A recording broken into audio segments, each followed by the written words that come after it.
Okay, what's going on, y'all? And aloha from Oahu. This is day 9 of 30 days sobriety, so I know I'm a little behind with the days, but it's because this post isn't easy to share. But before I get into the video of why I even got here to YNI, I wanted to share my day. So yeah, today I went to the gym early this morning. I had lunch via donations, which because I also went vegetarian since the start of this journey.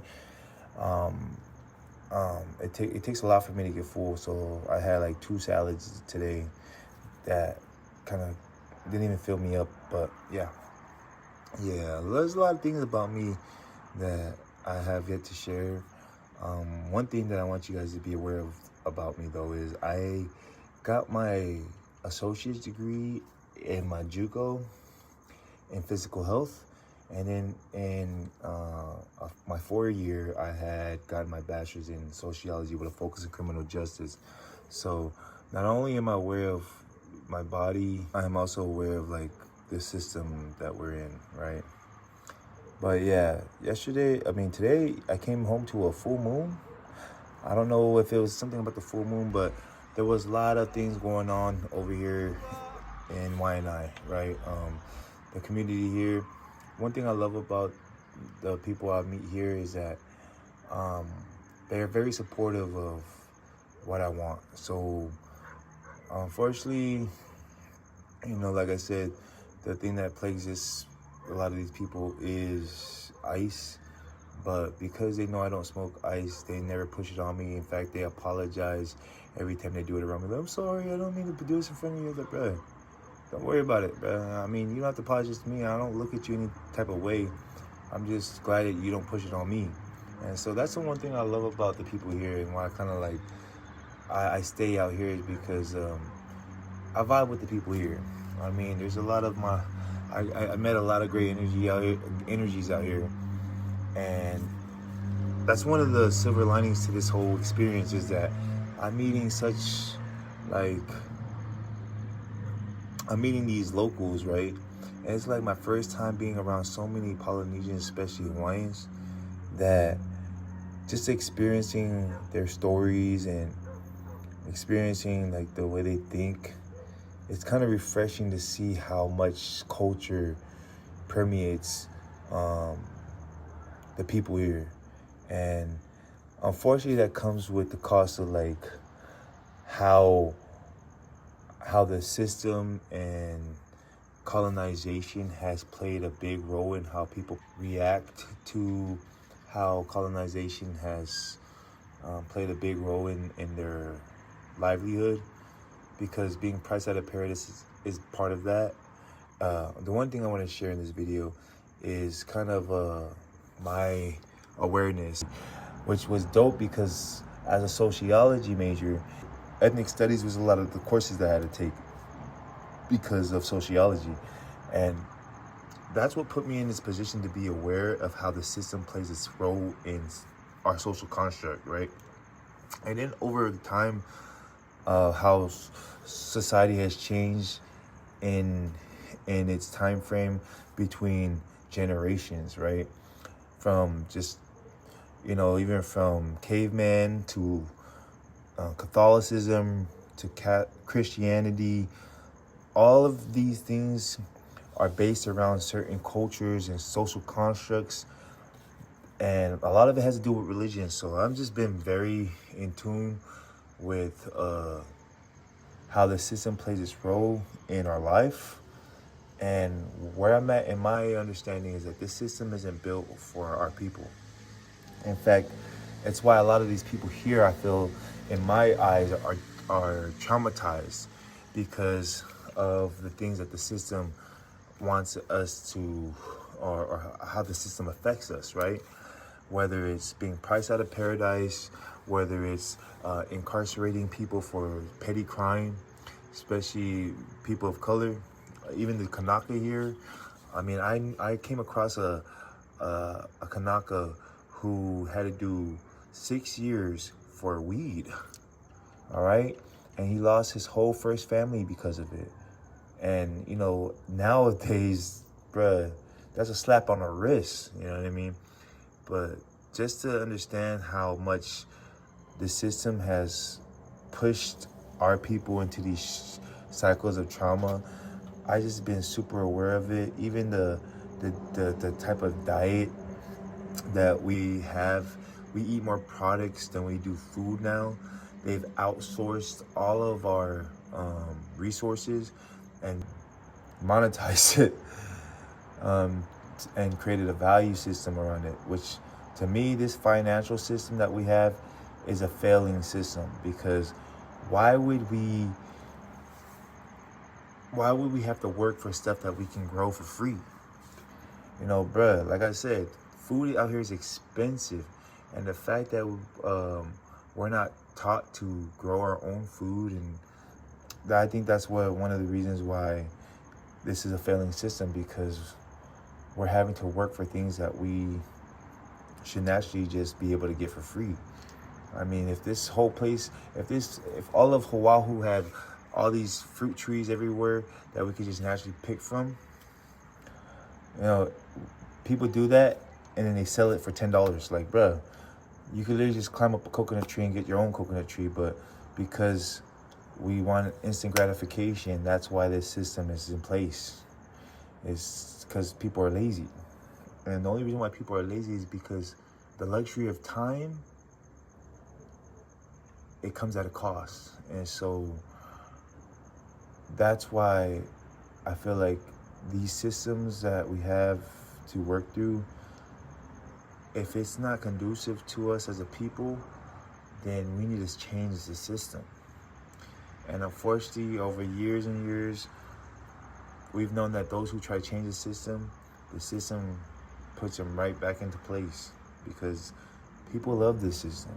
Unfortunately, this system doesn't work for us, right? We lose a lot of family members and friends to this place. And so, long story short, that's the kind of upbringing that I had with my daughter, because unfortunately, her trauma is that she has to be raised by a masculine man who also has to play both roles, because her mom is no longer here because of an autoimmune disease. And, you know, to me, I take that to heart, because I didn't ask to raise a kid on my own, specifically a girl. I didn't grow up a girl. And I am not gay, you know. I am not Fafafine. And I'll get into religion and that, but I'm gonna make this part one, right?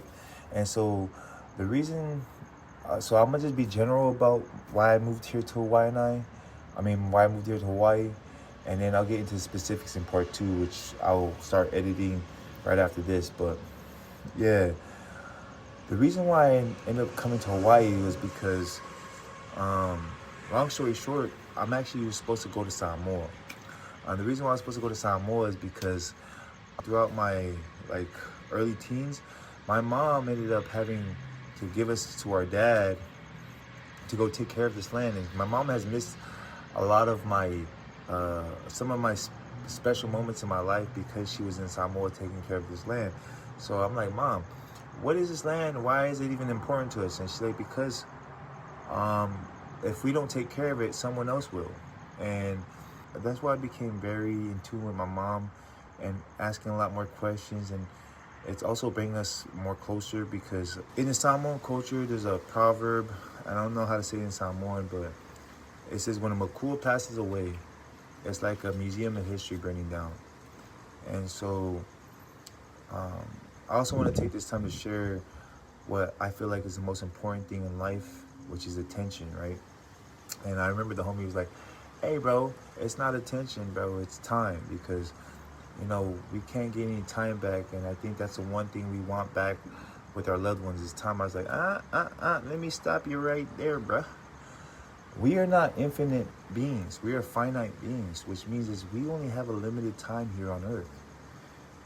And for instance, when your mom passes away, because we're all gonna pass away one day. So what the natural order is that your parents go first. When your mom passes away, you either one feel regret, or two, have some peace in your heart to know that she's going to a better place. Time isn't the most important. It's the attention you put in that time that you have him. Because me and my mom could be in the same room, but be on our phones and not have any time with each other because we're not giving ourselves our attention to each other. So it's not the time that you wish you had back, it's the quality of time that you wish you had back. Because where was your attention? Was it on your mom or was it on your phone? And that's why I say attention matters most, is because, I mean, just look at how much we're distracted nowadays with everything else. And so unfortunately, in my line of work I was doing, it was very unhealthy. 2 years ago, I accepted a job offer to start a career in the oil and gas industry in Alaska, which caused me to commute back and forth from California. And the job required me to be on a 4 weeks on, 2 weeks off kind of schedule, which is not conducive to being a single parent trying to raise a kid, because she needs my attention, right? And so in that same time frame that I was accepting this new career, I actually had auditioned for the Moana live action movie, which, thanks to a connection to the choreographer of the Moana live action movies, she was actually my first kumu. Her name is Tiana. She was my first kumu because I danced for Nono Sina back in 2010. And just having that reconnection with her kind of solidified my place as a background in the movie. So yes, I went to Georgia 2 years ago to shoot the Moana live action. Out of all places, it was in Georgia. And then they did the boat scenes out here in November of 2020. Was it 2023? 24. Yeah. Man, it's been, yeah. Time has been flying. But yes, in that time frame, I was like a month of shooting in Georgia between July and August, that I made a lot of these connections, and half of the people that I'm connected with lived here in Oahu. And so that's kind of how I kind of started to embrace even my culture to a way more profound way than I thought I would. Because, I mean, bruh, it was jam session after jam session, kava mix after kava mix, and then just the sharing of stories, and that just made me so infatuated with I just felt so grounded in that. I felt like I belonged, and I felt like there was a need. It filled a void in my life in ways that I didn't think it would.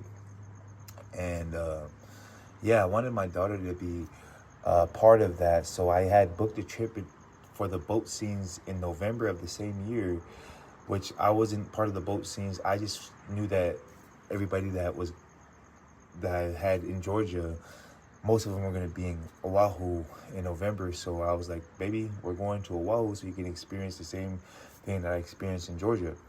And she loved it.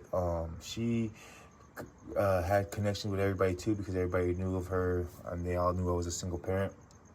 And that's when the thought process of me saying I could possibly call Hawaii home one of these days. And so that was when the first time that Hawaii came on my radar. Fast forward 2 years later, or a year ago in July, my mom ended up getting sick, and she was in Colorado at the time. So we ended up taking her in, and because we took her in, a lot of our other siblings were worried about my mom, and we actually took in some of our siblings too, who wanted to be there to help take care of our mom as well. And then also my mom was helping one of my siblings with kids, and so we ended up taking him in as well. But unfortunately, that's what caused a lot of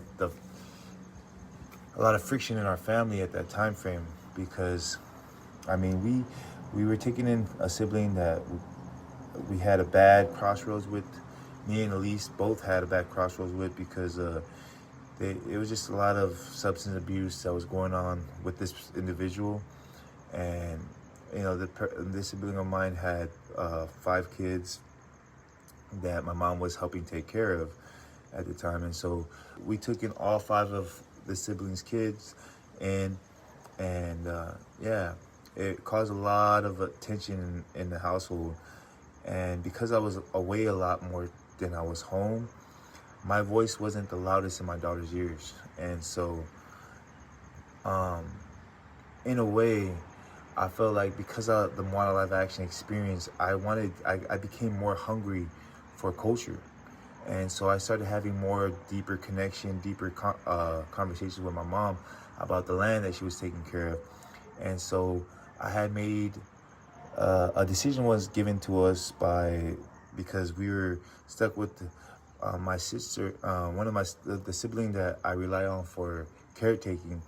She wanted to downsize to make it cheaper for us to take care of mom. So we moved in. We were made to forced to make a decision by January of this year whether to move with the family to Fresno or to find place to stay on our own. So there was a lot of friction in the family at this time frame, and because I'm big on posting about my daughter and I's experience and me and my experiences as a single parent and how I navigate being a single parent with caretaking and things like that, I became more transparent about our relationship on social media. And so I started being more transparent about even the bad. So I was posting funny videos, and people would started gravitating to my social medias because of the funny videos that me and my daughter were doing. But I started to transition into the bad and even the ugly of what it's like to be a single parent in a Samoan household. And unfortunately, there's a lot of trauma that come with being a Samoan because discipline and abuse is a fine line. And I'm not saying I abused my daughter. I'm just saying that was my upbringing. There was a fine line between abuse and discipline, and I didn't know what the difference was.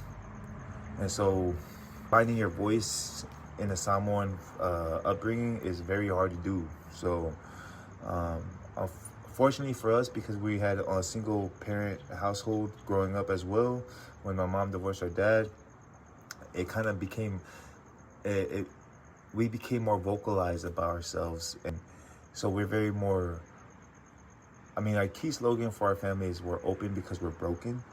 And that's kind of what got us into this dynamic with our parents, to be very more opinionated.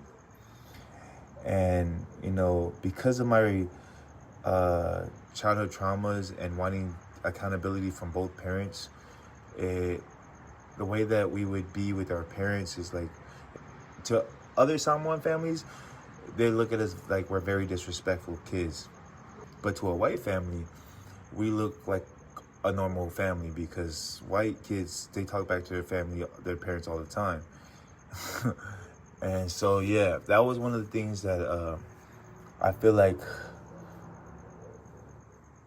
it was hard for me to navigate as a parent, because I'm wanting my daughter to listen to me and understand me, but also I'm wanting my parents to listen and understand me as well. And so my daughter is also being influenced by how I am with my parents. And so she's more like that with me as well. And I welcome that with my daughter, because I don't ever want to be the one to silence my daughter's voice. And so, unfortunately, she was very pessimistic about moving to Samoa. So when I was posting about the traumas that was going on in our family on social media, a family friend from the Moana live action that we were real close to, they actually reached out to me and asked me if Hawaii was on the radar still. And I said, yeah, it's still on the radar, but I didn't know who and what people to rely on. And they're like, well, we hope you can rely on us, and we love to be that source of connection that can help you and your daughter get to where you need to be. And unfortunately for me, because I was in a sensitive spot in me and my daughter's life, which I'll get into in part 2, actually I'm going to end it right here, is because as I go deeper into the reasons, to the specifics of what happened between me and my daughter, I'm just speaking general for now. You'll understand. But yeah, I should ask more questions, because it sounded good, but what it turned out to look like is kind of what snowballed us into this point. So yeah, we ended up coming out here in January, and I was hoping that we can finish out the school year in May, and then after May, depending on where our connections were with the people here, I was gonna make the transition to Samoa, and then you know, if need be, come back to Hawaii, depending on how good the circumstances were for us to connect here in Hawaii. So unfortunately, my daughter was taken from me in March, and so that's kind of what prolonged it, is the constant trials and things like that. So yeah, that's part one of why Hawaii became the place to move to, was simply the connections and just the unhealthy schedule that I had with work. But yes, look out for part two, which I'll be starting after I edit this one. And like I said, if any of this resonates with you guys, feel free to put it in the comments. If you have some negative things to share, put it in the comments as well, because all in all, I like the feedback, because it lets me know how people are perceiving my messages, whether it be good or bad. And I think that there's a lot to learn in both messages. So feel free to comment what you can. If you like this content, give it a thumbs up, and then at the least, if you can, please subscribe to this, because your subscription helps build this platform to where I'm hoping it can get to. So thank you guys for watching. Look out for part two, and always spread love. Mahalo from Oahu. Yes, sir.